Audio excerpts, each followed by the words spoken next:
Hello and welcome to another episode of the M.E Myself and I podcast. Today we're joined by Russell Fleming from the M.E Association. Can you tell us about the M.E Association and how you first become involved in it? Sure.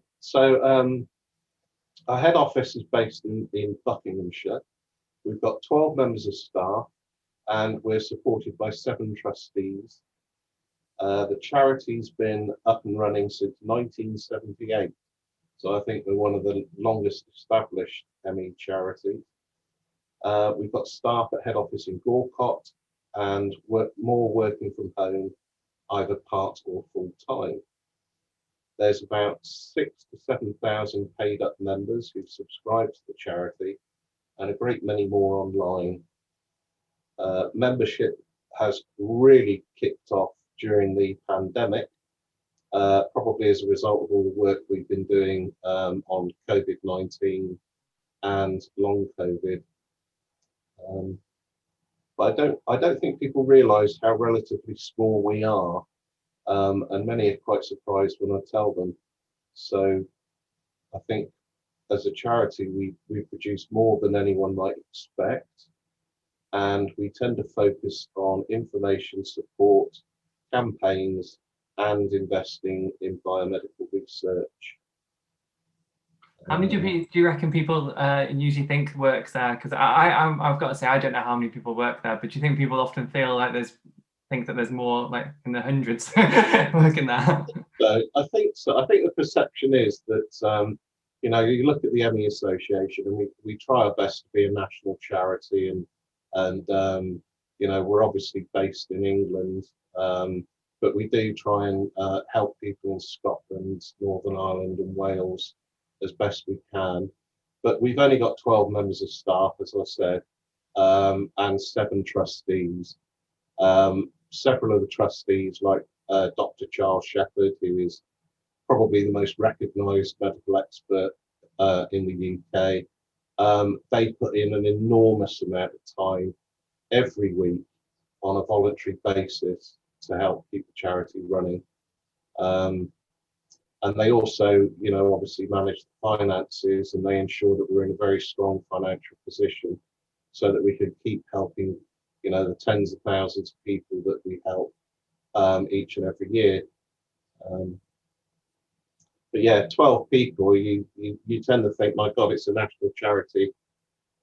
It should be like Oxfam or somewhere with hundreds of staff and, shops in the high street and things of that nature. But we just don't have the resources to do that and to try and do what we do at the moment. Amazing though, honestly, like, because you really won't notice, because like everything's so organized, like the website's brilliant, and if you're just speaking personally, when I was doing anything to do with the films or anything like that, someone reaches out and spots it, it feels like you've got your finger on every pulse of everyone's doing, what anyone's doing with in terms of like awareness and things like that. So like the fact there's like only 12 of you, that's kind of bonkers but amazing. Yeah, I mean, the other shout out I would give is we do have I think around 15 to 20 volunteers up and down the country who are fully trained and expertly manage the telephone helpline, and we receive about 3,500 phone calls from people with ME or their family or carers, even healthcare professionals sort of seeking support about the condition. So those volunteers are, superb, and they do a terrific job for us as well. It's brilliant, honestly. It's kind of mind-boggling, kind of like how amazing, like how much hard work must go into it, because it, like you said, it doesn't feel like, it feels like there's hundreds of people behind it, and the reality is it's quite a small number, but it doesn't feel that way, and it's really. That's really nice to hear. I mean, what we've done in the last couple of years, we've put more support in. We've employed more staff, I should say, in the front end of the charity. So website, social media. We've now got a full-time specialist doing social media. We've got a part-time specialist managing the website. And these guys really know their stuff. They've both been affected by ME, and I think they're working really well. And I've taken on my new role starts tomorrow. I will become the communications manager for the charity, and I'm now working full time, which is something I never thought I would ever do again. But working from home flexibly for the charity has been, fantastic. So that's brilliant. What are some of the challenges that the association face in terms of like getting more public awareness of ME? I think the biggest one is persuading the healthcare profession to accept ME and to believe in what their patients are telling them.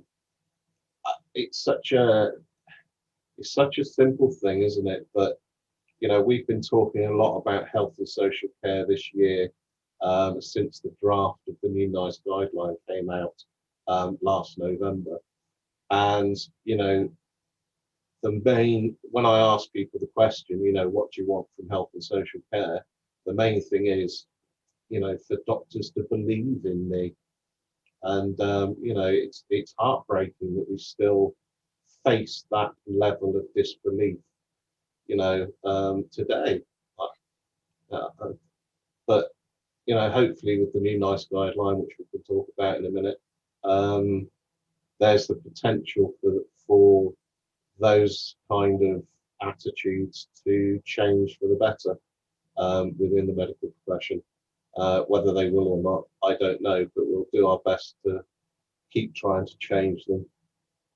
It is incredible, really, like, because I was thinking about this, like when I was, 18, 19, 20, 21, I kind of like, I went through that sort of moody phase where I was like, I didn't want to read anything about ME. I was like, I'm experienced now, I don't need to know anything or hear about other people's, like you do when you kind of, that sort of age. And then when I was doing the film and doing research and talking to more people, I was shocked how I think we had real issues with getting my diagnosis in 2002, 2003. My parents were like accused of like abusing me and things and all that kind of things that you hear. And then when I was talking to people in 2017, 2018, and you're hearing the same issues, but it's like 20 years apart or 17 years apart or something like that. And you're like, I can't believe that it's still like people are still going through the same thing, because you'd like to think as a society we'd learn in quite a long stretch of time, which 17 years is. But it seemed like that was what shocked me, was that people were still going through a similar experience as 20 years ago. And it's like, isn't it time for it to, like, I don't know, to change, isn't it? And you really hope that doctors and you would think. I mean, the other thing, which is what you raised, is the issue still remains about getting an early and accurate diagnosis, and some doctors still think that it's extremely difficult to diagnose ME, but it isn't. And we, in 2007, NICE introduced the current guideline, but even with that, we were still receiving a lot of feedback from patients saying, it's taken me 6 months or more to get a diagnosis, and from many more people saying it had taken years to get a diagnosis. And that situation is just bonkers, isn't it? It is. I mean, yeah. I remember we had to go for a second. We had this one person that obviously didn't believe and wanted to go down this different route. And at the time, he was kept on sending me in every day to high school, and they kept on sending me home sick, like an hour into the day. And in the end, I remember the headmaster coming out and speaking to my mum, being like, "This kid's really sick. You need to get a second opinion. You need to find someone that will listen to you and listen to what we're saying as well." And it was, like, it's crazy that something like an education setting can see it, but yeah, a medical setting doesn't. Yeah, I mean, I think we can all understand that, as a patient, when you walk into a doctor's office and you explain to the doctor what's wrong, and you explain that you just can't do the same sort of activities that you're doing previously, and what your symptoms are. We understand that the doctor is then faced with a long list of possibilities, possible explanations. But MECFS is easy to diagnose. It's the NICE guideline provides a diagnostic criteria that doctors can follow. They're told what tests to run to exclude any other possible causes for the illness. So I honestly, I despair that despite having had a NICE guideline for the last 14 years, we're still getting those stories come through to us. But hopefully, like you said, can you talk about since we're speaking about it, can you talk about the pending new NICE guidelines, because obviously that might change things, hopefully for the positive, and seeing things improve for people. Yeah. So at the end of in November last year, we saw the draft for the new NICE guideline for MECFS. We've been campaigning ever since 2007 for a new guideline, because the current guideline was pretty bad. It included, for example, the recommendation of graded exercise therapy, and a great many people who tried it found that it didn't help at all. It worsened symptoms. It caused relapses. Some people were back in wheelchairs as a result. Others were back in bed as a result. And some people found that these relapses lasted a long time. So we've been campaigning against it for the last 14 years. And NICE finally decided that they would completely revise the guideline. So the new guideline, according to the draft at least, has dropped the recommendation for graded exercise therapy. And it offers a lot more practical advice that is relevant to people with the condition, in terms of things like going into hospital, severe ME, which wasn't really featured in the current guideline. And I think, speaking personally, I think it has the potential to really help. I think it could be an opportunity. We should be working hand in hand with the NHS, with all the doctors and everybody that wants to help us. But we've been prevented from doing so for the last 14 years. So I'm desperately hoping that in August, when the new guideline is published, it will be something we can all get behind, and that it might help to both raise awareness, to improve the length of time it takes to get an accurate diagnosis, and most importantly, that the changed recommendations for management, which now center around energy management or pacing, will lead to better outcomes, for better and safer outcomes for people with ME. It's kind of, the graded exercise is obviously a big thing that's been for years. Like, I remember going, doing that and being sent to physio and being told to run around the gym in a circle and things like that. And I know someone that was had a similar story, in like 2018, 2017, sent to physio and things like that.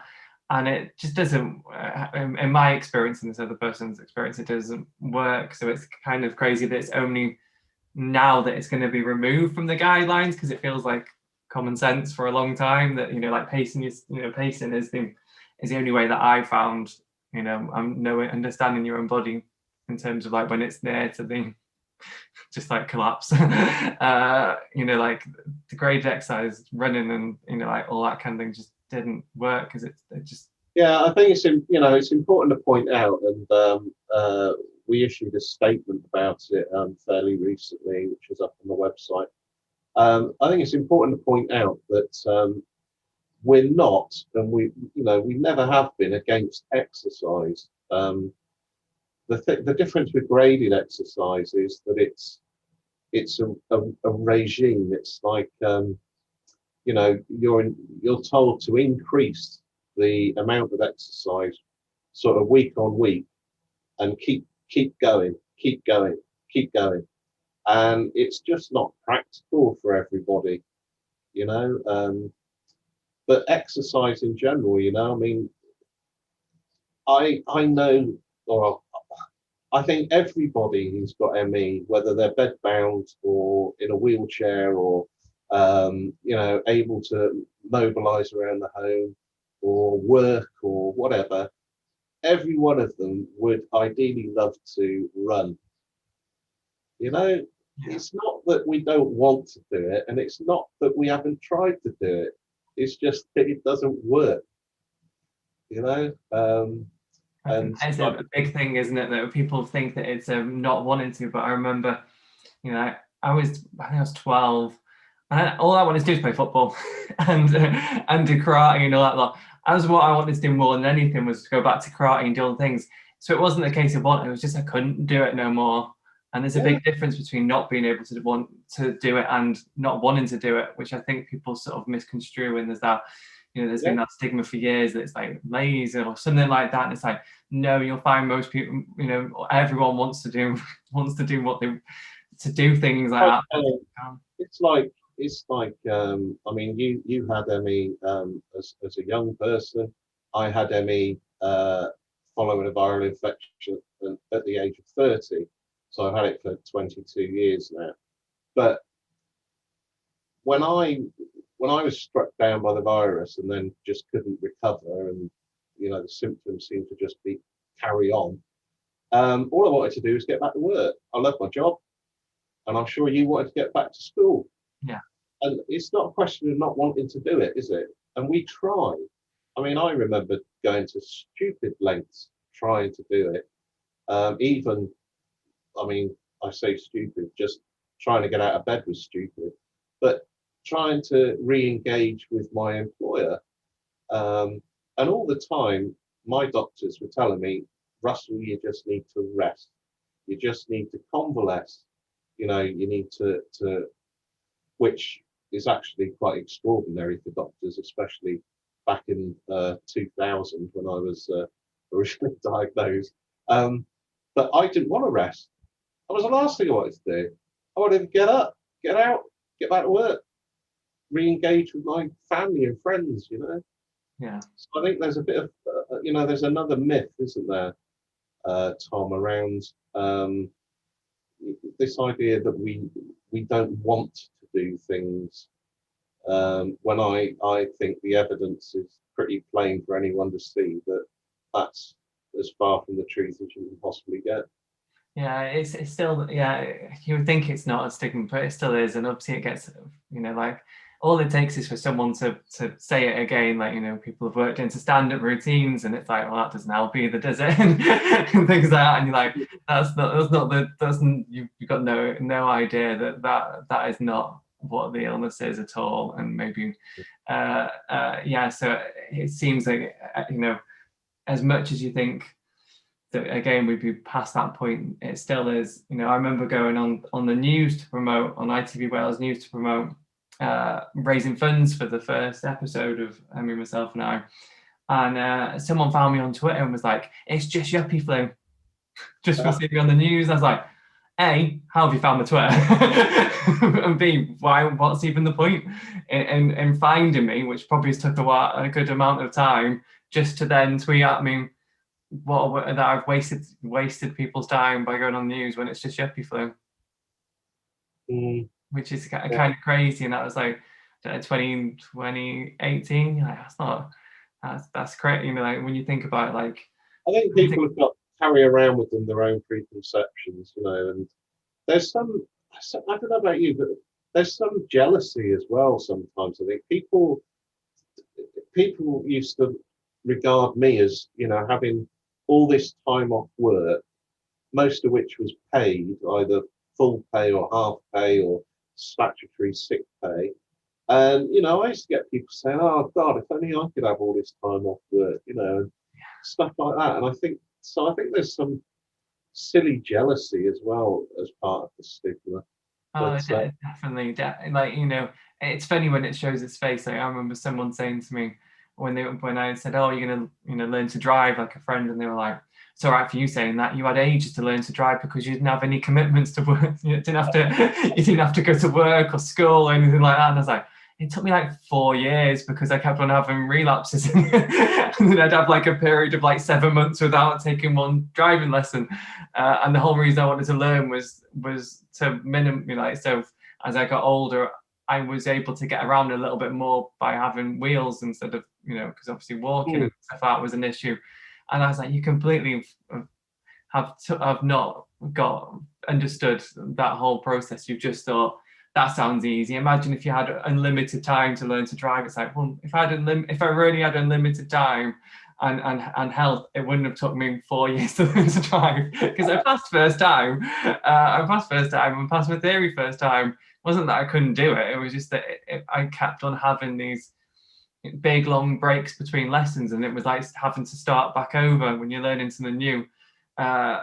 If you have a 7-month break and you've only had 5 driving lessons so far, it's kind of like going back to the very first one again a bit, because you've not drilled it in. But I remember. I mean, I was obviously driving, and I remember when I got over the worst part of the ME, trying to drive again. I was going the wrong way round roundabouts. I was turning out of junctions the wrong way. I wasn't following road signs very well at all. So in the end, my doctor advised that I give up driving because the brain fog that you get, but mental confusion. I just found it incredibly difficult to focus because you don't appreciate driving, and until you're sort of affected by something, you don't appreciate the amount of concentration and stuff required by driving, do you? And even now, like if I'm having a really bad day, then I will not go near my car. You get migraines as well, don't you? So it's just too. It's too.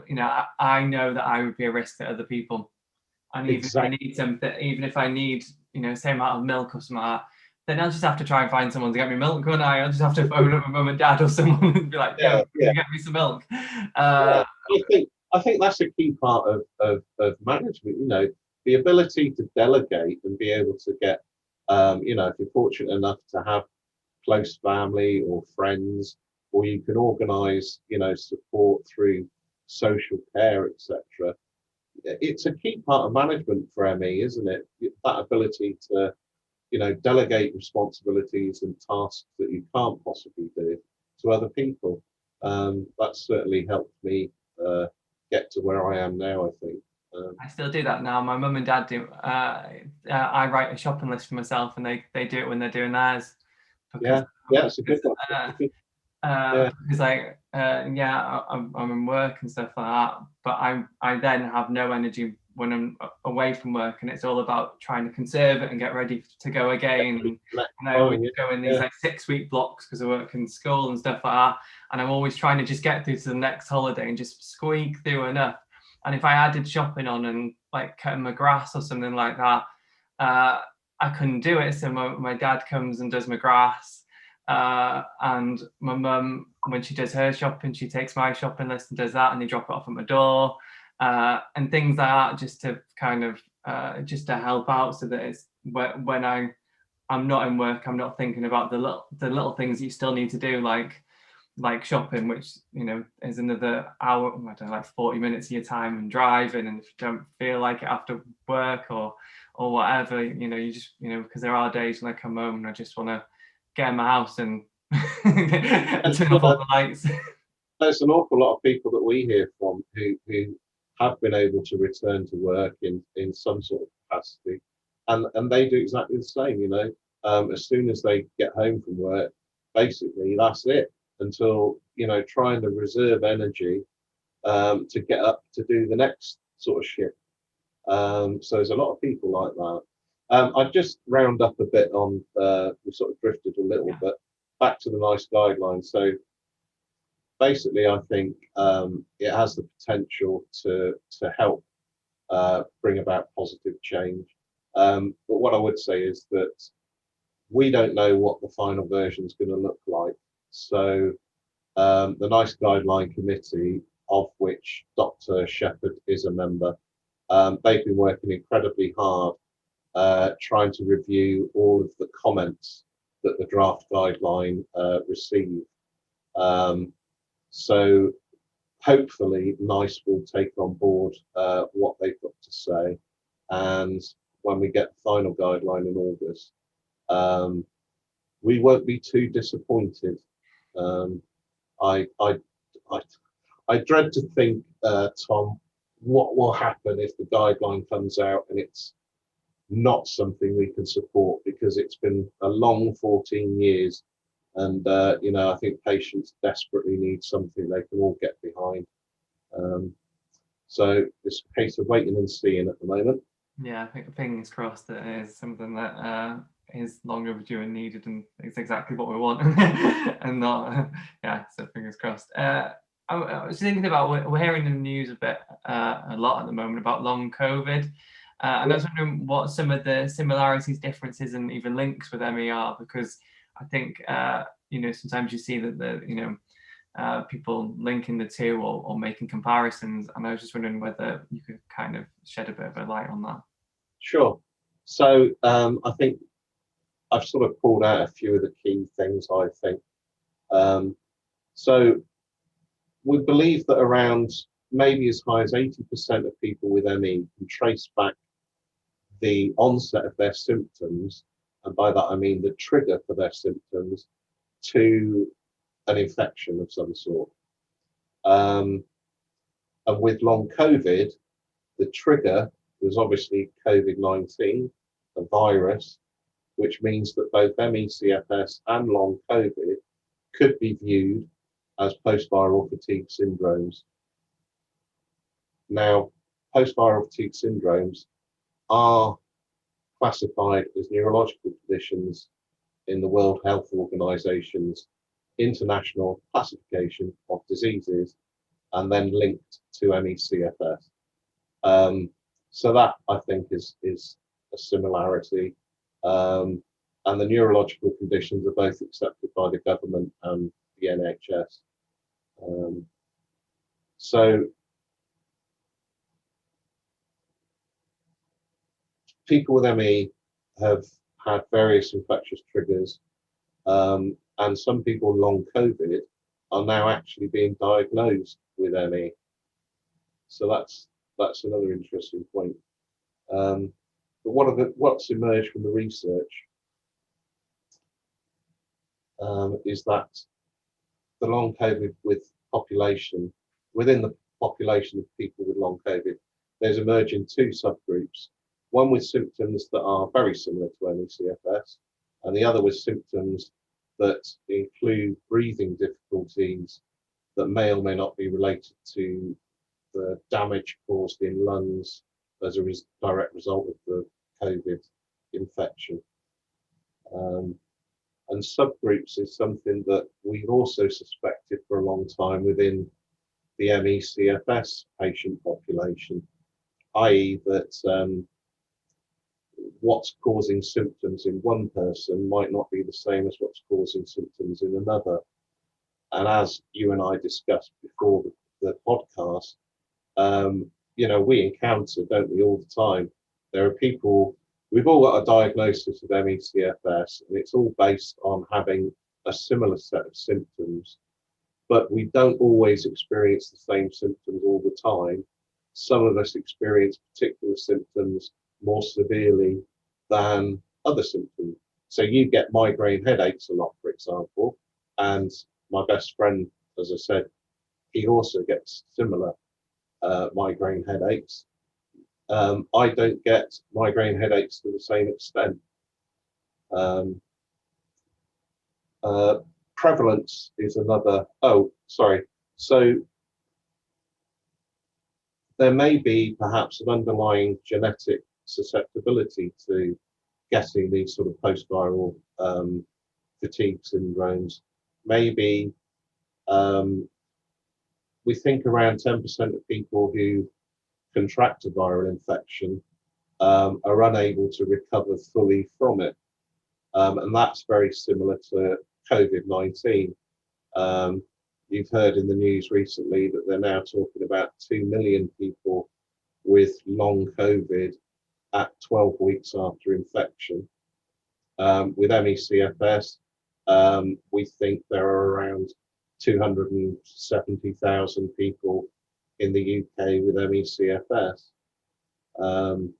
Research has shown that, as I said, around 10% of any given viral or bacterial infection results in longer term disability and functional inabilities, which is another thing I think we've definitely got in common with long COVID.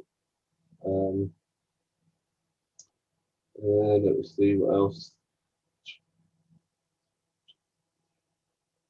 So the government and the NHS have now invested a lot of money in establishing a clinical network for long COVID, which mainly deals with diagnosis and ongoing management of symptoms.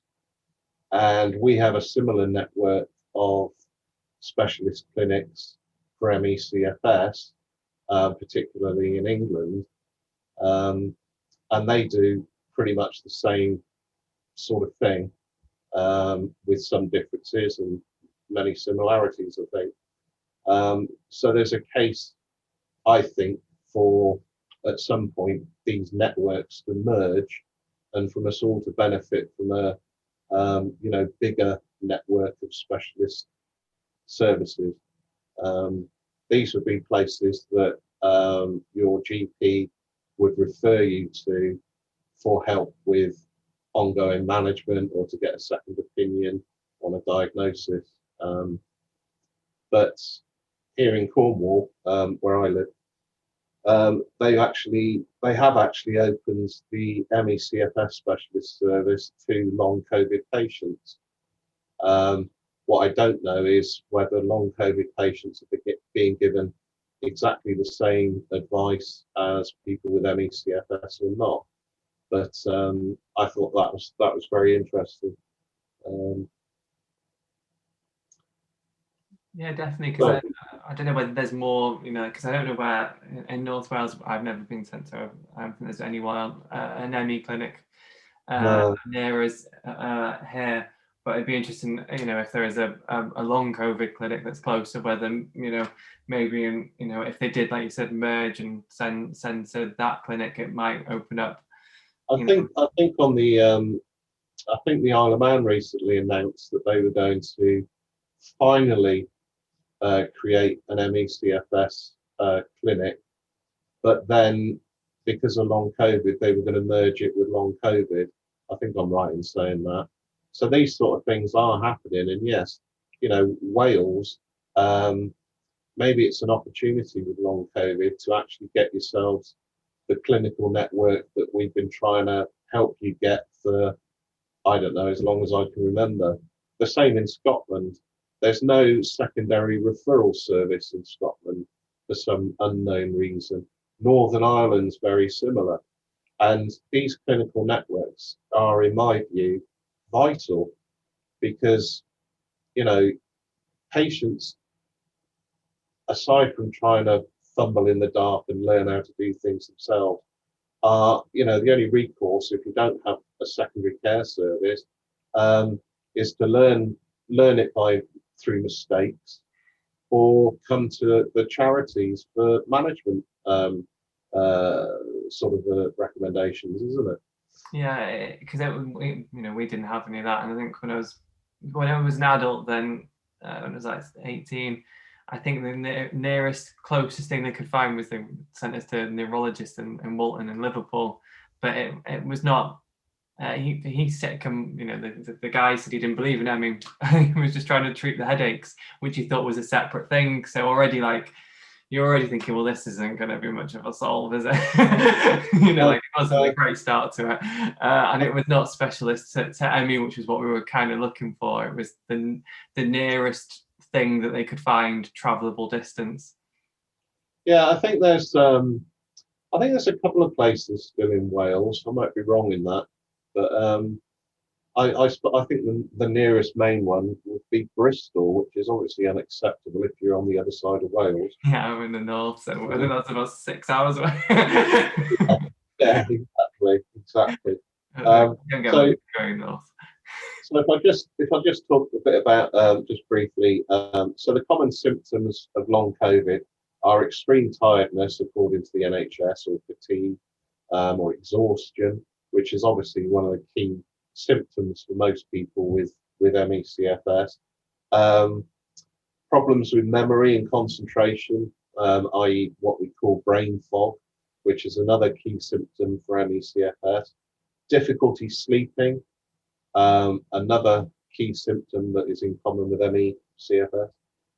Dizziness, joint pain, feeling sick, stomach upset, loss of appetite, temperature changes, changes to senses.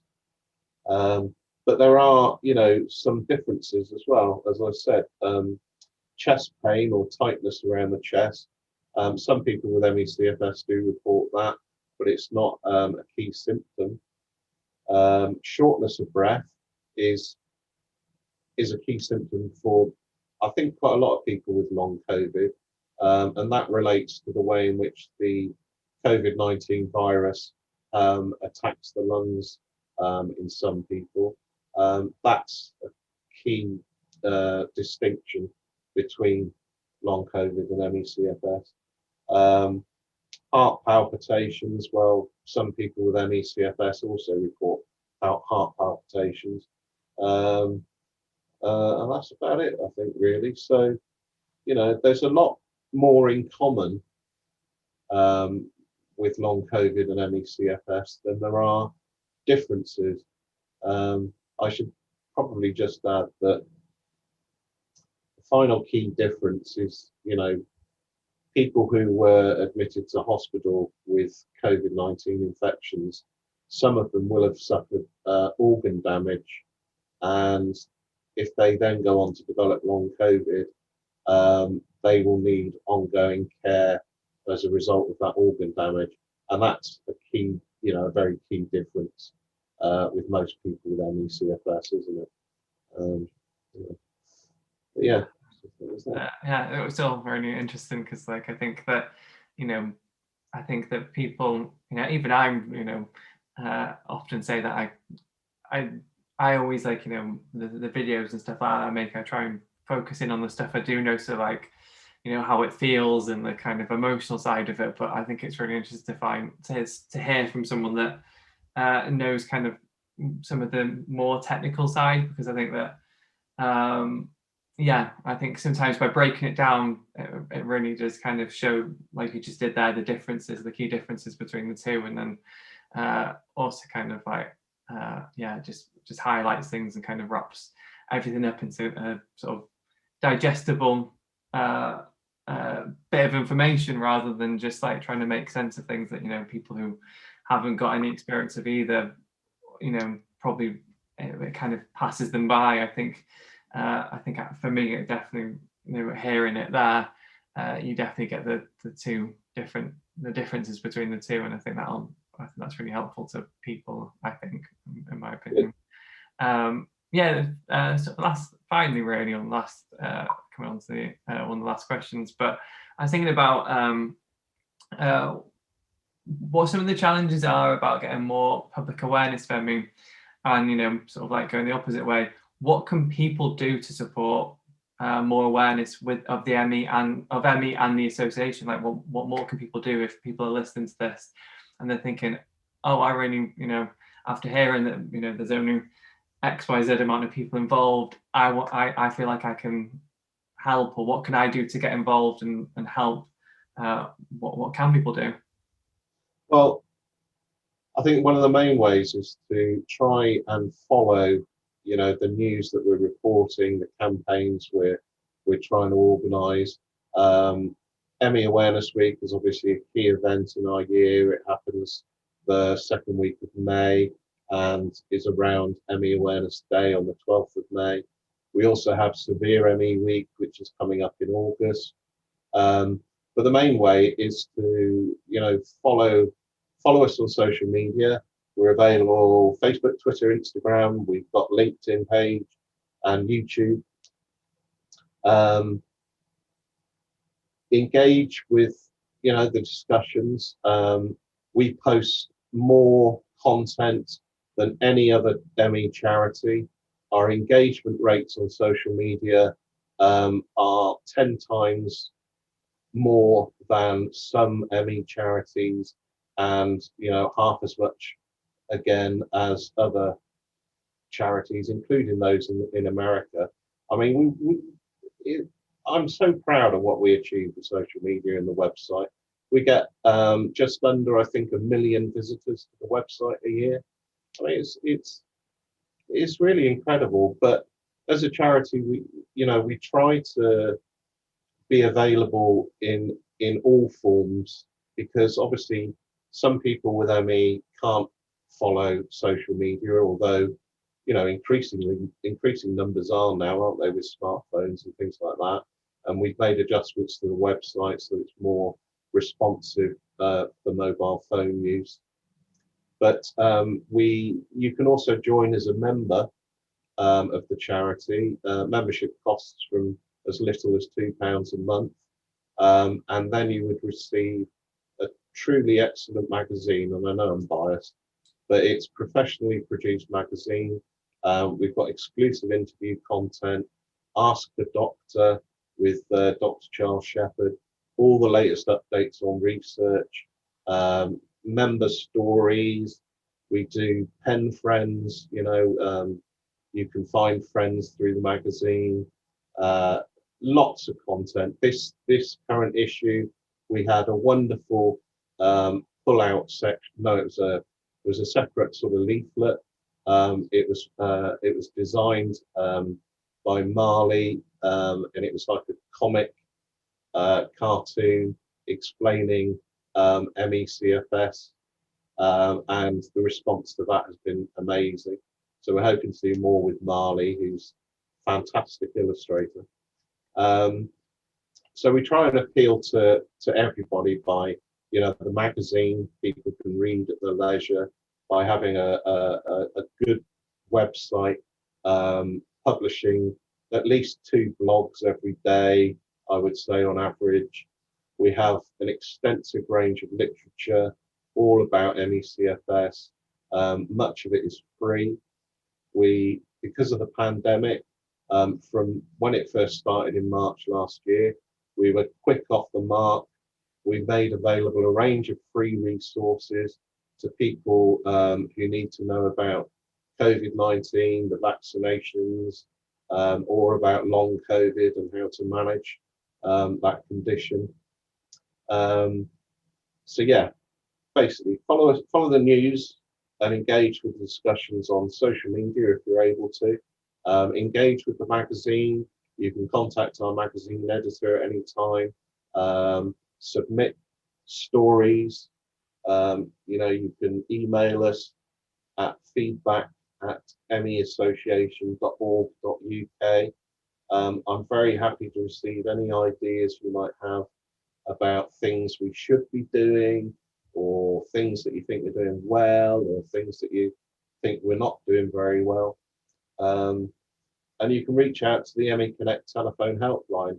You know, if you're in need, or you want information on a particular topic, or you want to be signposted to a reliable source of information, the telephone helpline is available every day of the year, between the hours of 10 to 12 midday, 2 to 4 in the afternoon, and 7 to 9 in the evening. The number is 0344 576 5326. Like I say, we've got Severe ME Week coming up in August, so I'd love to hear your stories relating to severe ME, or if you want to look back on when you were very ill and write about where you are now in terms of improvement, or maybe you're still stuck in the same situation, or perhaps sadly declined in terms of health. If you're able to share those stories, I'd be very grateful, and then we can share them with the community.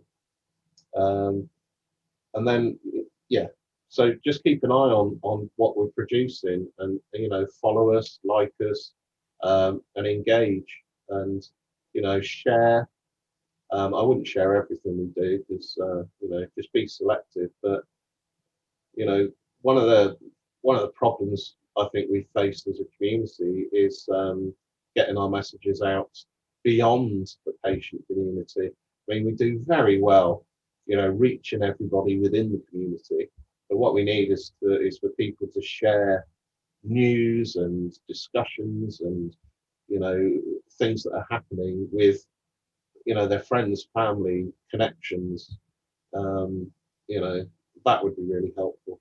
Oh, definitely. I always say it's like, it costs nothing to click share on Facebook. It really does. It's something that everyone can do that doesn't cost a penny, and it takes 10 seconds, 10, 15 seconds. Like I always think that, like, when people ask what can you do, it's like a small thing you can do is just hit share, because you don't know who of your friends might see it, and maybe they might be going through something, or might know someone, and it might just be like, oh, actually, I can pass on this information to someone that's going through this and who didn't know where to turn, or anything like that, because you really don't know. But I always say, like, yeah, what you guys are doing is amazing, because it passes like my mum test, which is like, my mum will always, I'll come and I'll go around to hers for tea with my dad, and she's like, oh, did you see such and such that the M.E Association posted? And she'll tell me something, like, if I've missed it in work or something like that.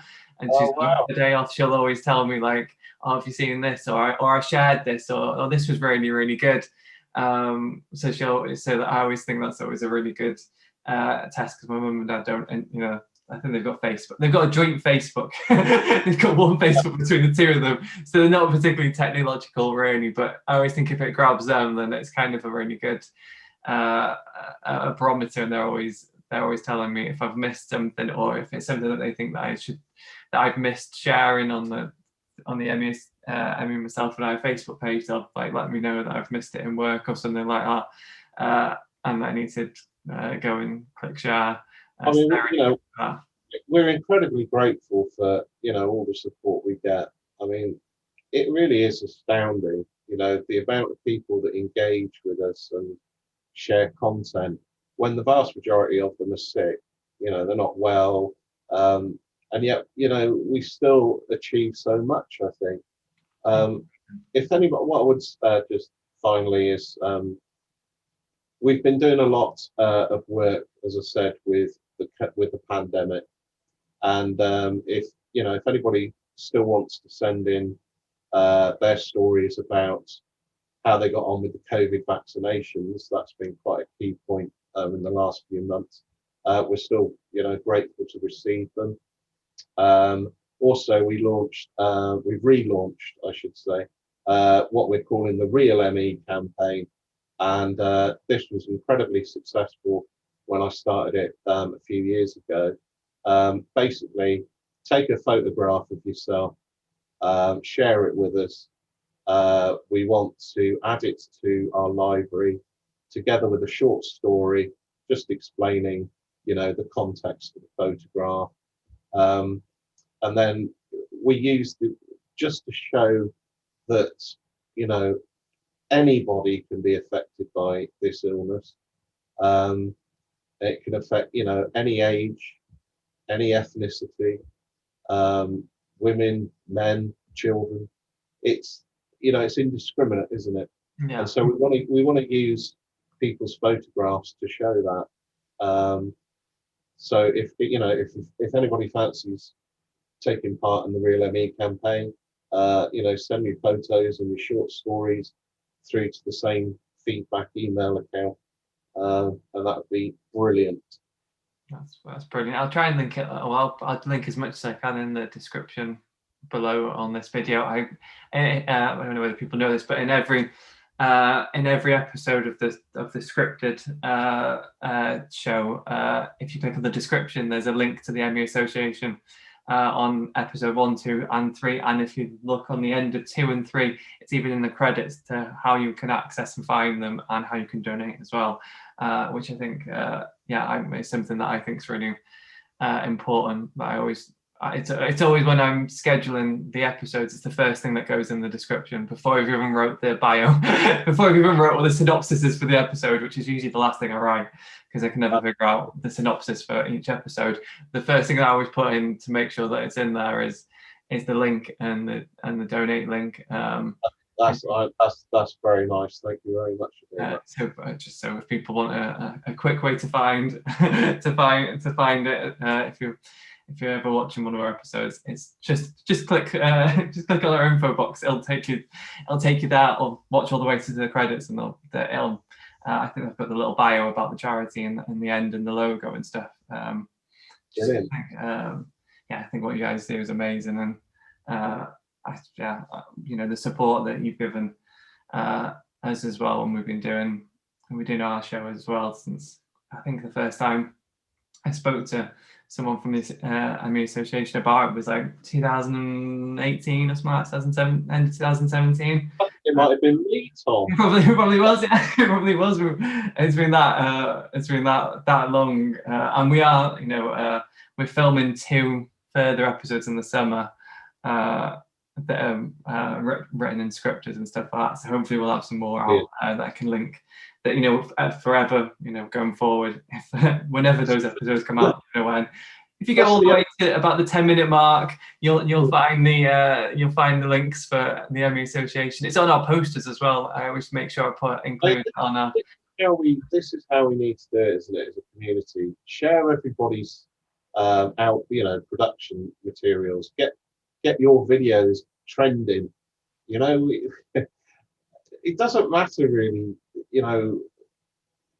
If you don't think things that we say are completely in line with what you think, I mean, you've got the opportunity to comment and engage, but by sharing posts and getting the news and getting the information out there, raising awareness, I mean, that's how we're really going to start, moving things forward and changing public perception and, improving our relationships with health and social care professionals, and influencing the politicians and influencing the Department of Work and Pension. And I think in the last couple of years, this patient community of ours has just been brilliant. We've really come together in ways that we hadn't before, and I think a lot of that is because of the growth in social media. It's like you said, Tom.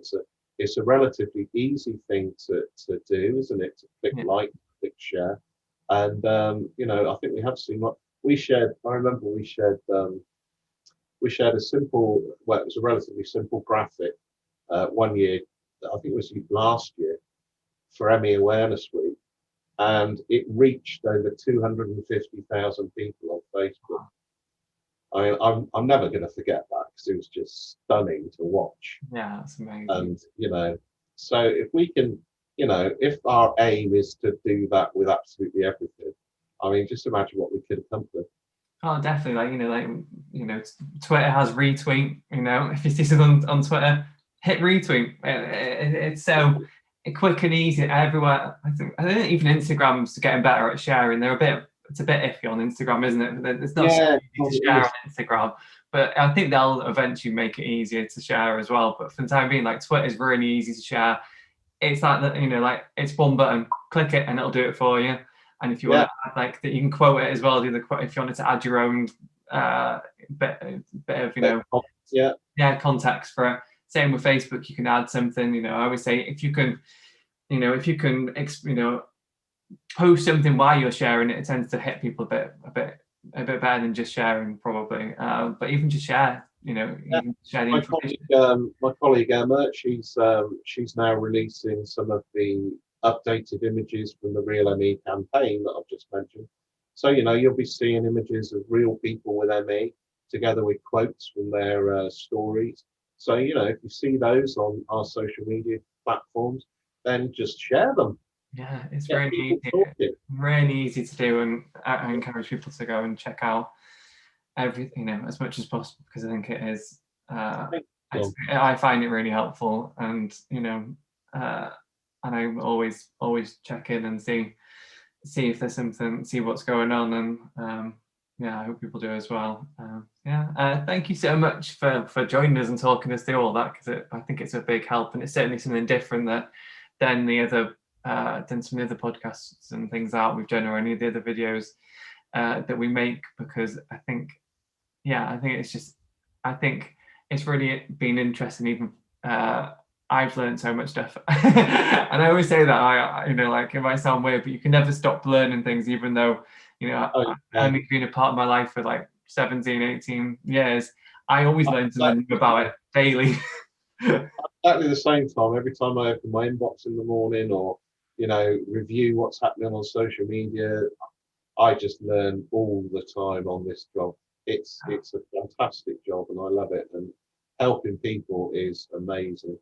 If you want, when the NICE guidelines actually published, I'm happy to come back at any time. We could talk about it in a bit more detail then. That'd be really great. I would. I think it's something that is a piece of information that I think for people that have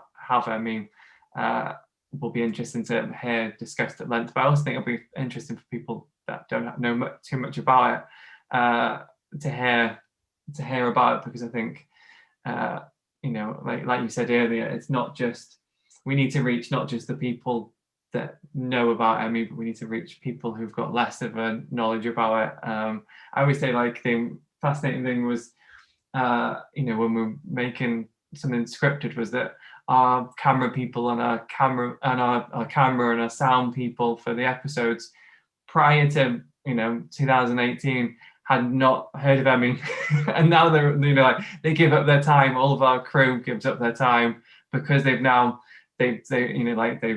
involved in the podcast. They all like the M.E Association and do their own research, and now they come back every time we do a new shoot and give up like 5-6 days to make a new film with us, because they believe in it, believe in what we're doing, and which I think shows that people, you don't have to have a huge knowledge of ME to give a monkeys. I think it's important that people who don't also give and care and try and get involved and try and learn and educate and all that. I think your video project has been inspiring, and it's been amazing to watch as the episodes have come out, and I know that the people who have watched them really appreciate what you've done with those, Tom.